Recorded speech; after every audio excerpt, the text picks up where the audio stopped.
परिमेय संख्या अध्ययन के इस भाग में हम लोग पढ़ने के लिए जा रहे हैं कि किस प्रकार से हम लोग किसी दी गई परिमेय संख्या को संख्या रेखा पर उत्तरोत्तर आवर्धन के द्वारा या फिर उसको अंग्रेजी में कहते हैं मैग्नीफायर ग्लास के द्वारा दर्शाते हैं।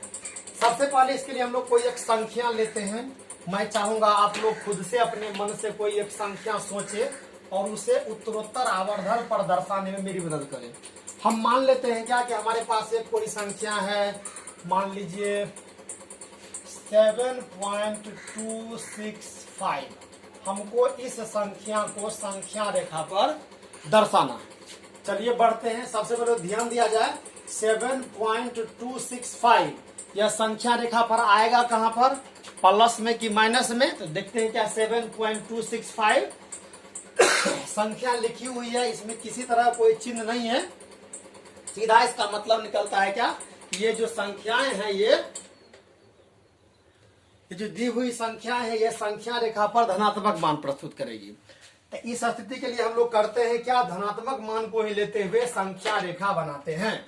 हम मान लेते हैं यहाँ पर कोई संख्या 0 है, इसकी इधर -1 -2 आदि हो जाएगा।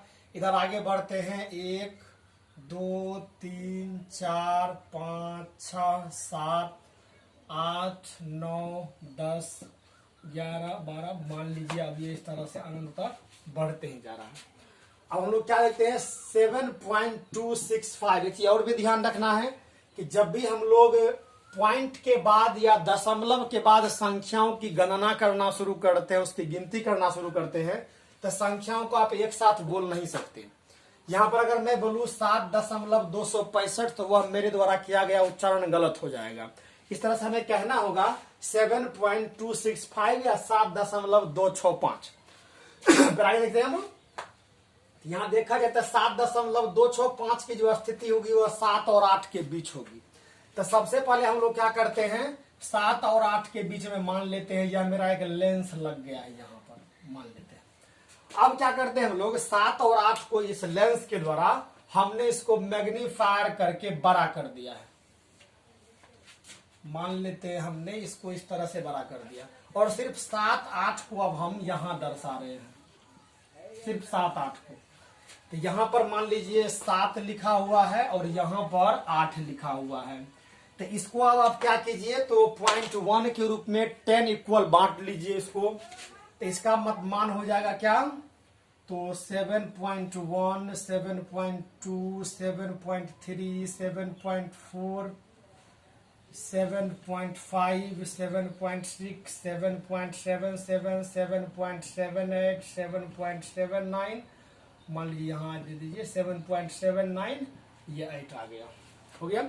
अब फिर से देखा जाए तो 7.265 का स्थान कहां पर आएगा, तो दिमाग लगा सकते हैं हम लोग कि 7.2 और 7.3 ये दोनों के बीच आएगा। फिर से अब यहां पर हम क्या करते हैं, फिर से एक मैग्नीफायर ग्लास लगाते हैं।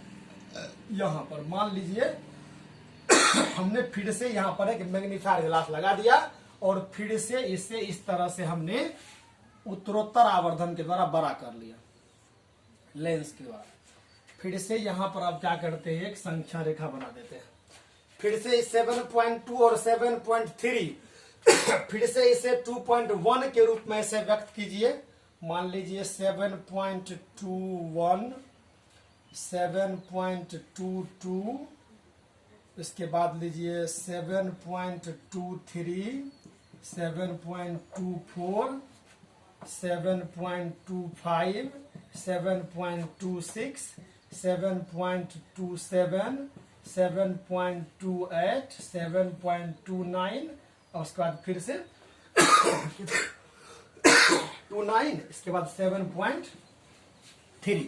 तो 7.2 और 7.3 को हमने इस तरह से व्यक्त कर दिया। अब फिर से दिमाग लगाएंगे 7.265 कैसे आएगा, तो 65 का दिमाग लगा सकते हैं 7.2 7.26 और 7.27। हम देख सकते हैं ये दोनों के बीच में 26 और 27 ये दोनों के बीच ही आ रहा है। तो हम इस स्थिति में क्या करेंगे, फिर से अब 7.26 और 7.27 ये दोनों के बीच फिर से एक मैग्नीफायर ग्लास लगा देंगे और फिर से इसे इस तरह से हम बढ़ा देंगे। फिर से इसको थोड़ा सा बढ़ा लीजिए, फिर से अब इसको ऐसे कर दीजिए। अब फिर से करेंगे 7.26, यहाँ पर कितना हो जाएगा 7.261, फिर मान लीजिए 7.262, 7.263, 7.264, 7.265, 7.266, 7.267, इस तरह से आगे बढ़िए। यहाँ पर हम देख सकते हैं कि यहाँ पर थोड़ा बराबर करके लीजिएगा तो हो जाएगा वो 7.265, आपका ये स्थिति हो जाता है। और हमें इसी संख्या को दर्शाना था।